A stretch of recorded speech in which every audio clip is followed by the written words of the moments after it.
සංගම් කියලා කියන්නේ මෙතනට. මොකද ගංගාවල් දෙකක් එකට හම්බ වෙනවා. හින්දු සංස්කාර කියන ගංගාවල් දෙක.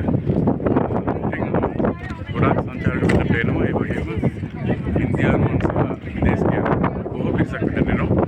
මේ වගේ ක්‍රාෆ්ට් ඉවෙන්ට් එකක් විදිහට මෙතන තියෙනවා. ඉතාම ලස්සනද අපි යමු ඉස්සරහට.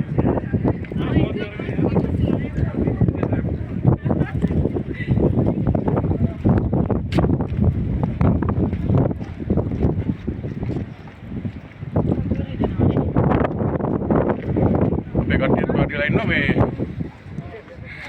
හුලගක් තියෙනවා. මේ හුලගත් එක්ක වැඩි වෙලා තියෙන දූවිල්ලක් කියනවා. මොකද වටේට දූවිලි තියෙන කඳු තියෙන හින්දා මම හිතන්නේ වින්ටර් එකේ නම් මේ කඳු මේක හිමෙන් වැහිලා